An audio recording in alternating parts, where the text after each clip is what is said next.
Subtitles. Hello everyone. Today we're going to discuss how to defeat the unbeatable big boss, yet the leader still carries on as usual. Still teasing Dragon Mom, Grey Worm lost patience, nearly slicing her tongue, but she blocked him in time. How can you treat our guests like this? You seem to be enjoying our chat. Let me give you a link to think about it on the way back. That lady insulted me while flirting with Miss Missandei. It really got me fuming. The leaders conferred on a plan, realizing their hasty words made defeating 8,000 unsullied impossible, so they drew lots. See Hall assassinate Dragon Mom. Unexpectedly, Dario gets it but isn't scared. At night, Dragon Mom bathed as Dario, disguised as Unsullied, slipped in, held a knife to Missandei's neck, and signaled silence. Dragon Mom realized she was there to kill her and asked why she hadn't acted. Dario dropped a package with the two leaders' phones. Turns out she's head over heels for Dragon Mom. That charisma just captivated Dario. She was there to pursue Dragon Mom, and I asked why I should trust a friend who's an assassin. They told me I had no choice, but I said Dario Naharis. Dragon Mom asked Dario, "Are you willing to fight for me?" Dario nodded, and she added, "Then swear it, the next grandchild is yours." So, this is Dario Naharis. My sword belongs to you. And my life is also yours. My heart is yours too. At dawn, everyone started discussing plans to attack the enemy, and Dario said he knew the guards at the back door. He could bring 2 good fighters, exploit the back door, and the army could just glitch their way into the city. The plan sounded so simple that Jorah started to get suspicious. He thought it was Dario's scheme to eliminate Dragon Mom's top warrior and seize Yunkai's noble gold. How pitiful your mindset is. In my experience, only embarrassing ideas are like this. Jorah turned to ask Grey Worm for his thoughts, and Dragon Mom was eager to know too. "I brought 3 little pups. You leave tonight." "Okay, I'm ready." That night, Dario went in first and handled the guard. Jorah and Grey Worm got the signal and followed in. Unexpectedly, a small squad rushed out, surrounding the 3 of them. Thankfully, they were all quite skilled.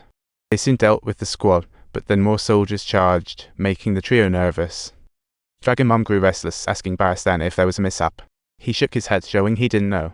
Just then, a battered Jorah and Grey Worm rushed back, bringing good news the enslaved soldiers had finally learned. They had come to liberate the city, and they all laid down their weapons in surrender. But when Dragon Mom asked where Dario was, Jorah went quiet. This made Dragon Mom extremely worried, but suddenly footsteps came from behind, and it was Dario returning, proudly waving the flag of "Look at my proud face," indeed unbeatable in the flirting realm.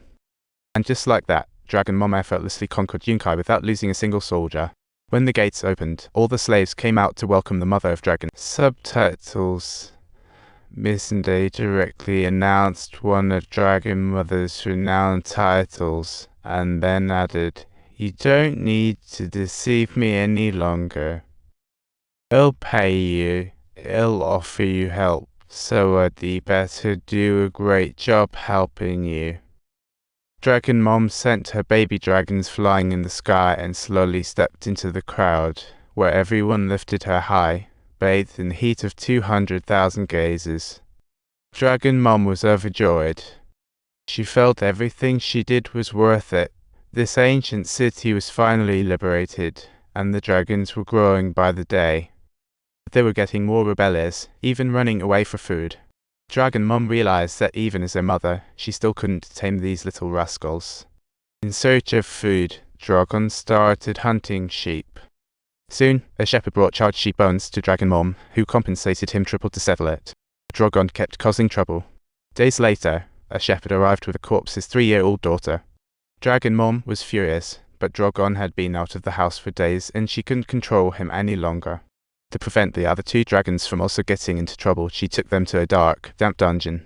She even put chains on them herself, ironically now locking up her own kids when she used to free others from chains. Watching their mother walk away, Rhaegal and Viserion felt a mix of emotions as Dragon Mom fought back tears and closed the door. In the previous season, thanks to Dario's return, Dragon Mom easily conquered Yunkai and even got to enjoy the beauty of Miss Missandei. After some adjustment, Dragon Mom headed to Meereen, her next stop, with a corpse statue monument every kilometer. There were 163 such signs.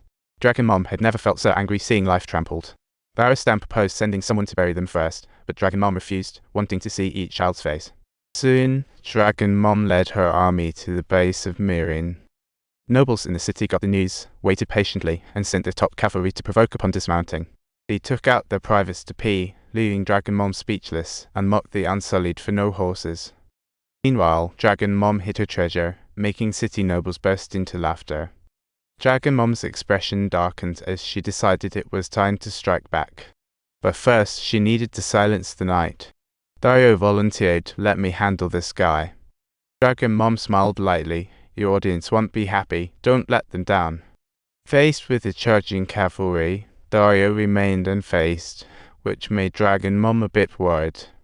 Just as the night charged close enough, Dario gracefully drew his dagger and tossed it into the horse's eye. Then, with a swift motion, he indeed threw a flirtatious glance at Dragon Mom.